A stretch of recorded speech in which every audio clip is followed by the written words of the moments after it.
Greetings, YouTube. Cole Lives Matter, one of the best usernames in all of MCOC. His goal was to buy all early access bundles, both, essentially, for 10 shots at 6-star Quicksilver.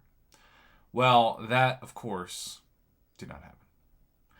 But Cole Lives Matter did get one new champion, and if you know his roster, you know he basically has every 5-star and most 6 stars in the game. So who did he get? Well, I'm sure if you clicked on this video, you know. How about that 6-star Titania? Look at that.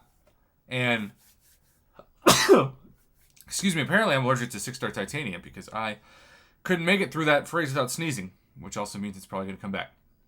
So, I was amazed that he hit the jackpot and asked how good Titania was and if he could send any gameplay. So, he was kind enough to rank her up. Keep in mind, of course, unawakened 6-star.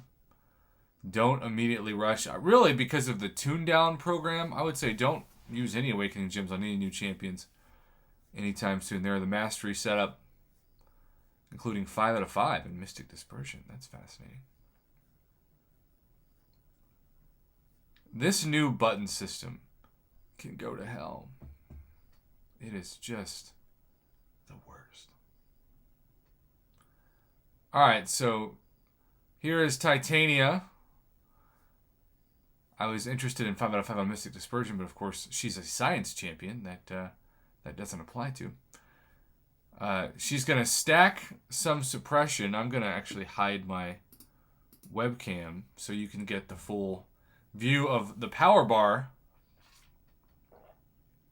And she is a big woman. Very impressively stout.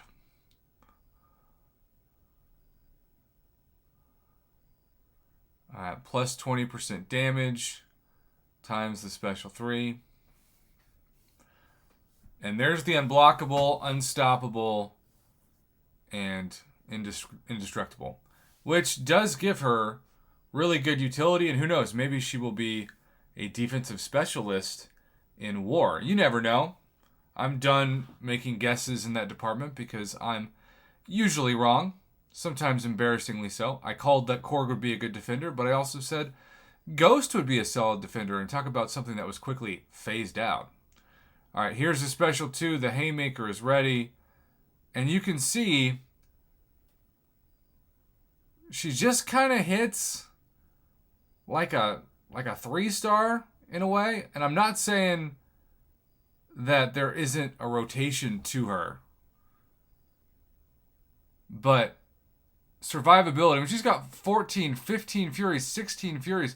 If you have 16 Furies, you should be putting up at least 5,000 mediums. That's how much we've seen 565 5-stars put up routinely. But she just seems to be one of those champions that, again, maybe she's mainly a defender. But if you were to, I always like to play this game, cover the star and just ask yourself, based on the damage dealt, how powerful do you think this attacker is? I would say like a rank 4 5-star. Now this is better. But she's got 25 Furies. So again, 25 Furies. Like I remember when it used to be exciting for Ghost Rider to get 1 Fury. And I appreciate Cole Lives Matter. And he, of course, just got her in the past 24 hours. And so he's not doing like maybe specific rotations that help. But 3,000 crits. I've got 4 stars that can even do that.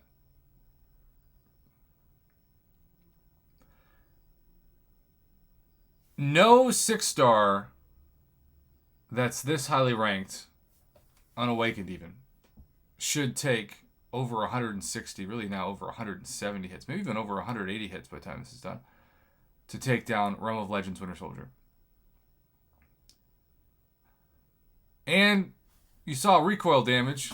He's got suicides on top of all that. Wow. So clearly that's not where her utility is, and this is indeed A rank 3 6-star. So it's not like it's a rank 1 either. Alright, he did send a couple of other shorter videos. Maybe this will show us more of her utility, perhaps? Now, Yellow Jacket was already down to 18% health. And the intercepting is good. I can't help, though, that first thought, just think, I don't know. I just don't. I don't know. I'm not watching this like, ooh, wow. But she does have crossfight ability. So that may factor into the longevity. When I first saw Corvus, I was not impressed at all because he had no missions. And Corvus at 0 missions feels like he overrated trash. I remember when people would ask, Prof, why is Corvus so good? And I was like, well, if you don't build up the missions, he's really not good. He's really pretty terrible. So maybe Titania with the crossfight charges will eventually be that. But 1,000, 4,800 crits, I really still feel like I'm watching a 4/5 star. And it's a little alarming, to be honest. And I'm not trying to be Mr. Negative. I'm not trying to be clickbait. Anytime I'm critical of Kabam, somebody always comments, Prof, you really are just trying to get clicks by being negative. No, if she was throwing, 20K mediums, I'd be singing her praises. But I call it like I see it. And that is better damage at the end.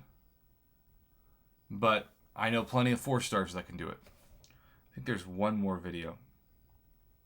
Yeah. Uh-oh. It's my prom date. Invisible Woman. Did it say 5 crossfight charges?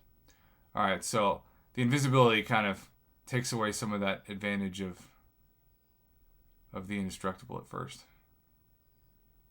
And there's the suppression.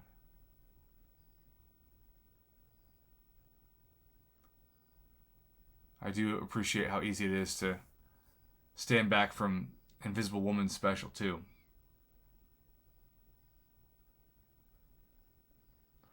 Again, this is fine, but I just feel like something's missing, Something. Maybe it's her awakened ability. Who knows? Maybe she turns into some unbelievable stud. So unbelievable, so strong, you can stick her in a wall. She's such a strong stud. But there you go. I appreciate realistic gameplay. So some people are like, oh, you got knocked out. You shouldn't submit that. Well, actually, I connect to it more. She's a 6-star that hits like a 4-star right now in those videos. And I'm going to put a question mark at the title of this because who knows? Maybe as time goes on, it'll be an impressive rotation. I know some of you still say that there are champions that the community has been quite critical of. Even the newest champion to be buffed, Ant-Man, that you think produces unbelievable damage if you use him right. I'm sure that's true of her, too. Every champion has utility when you use him right. But just straight out of the box, straight out of the bin, I don't know. Just feels a little off to me. Could be wrong, but this is my first impression. Cole, thank you for the video. Thanks for watching.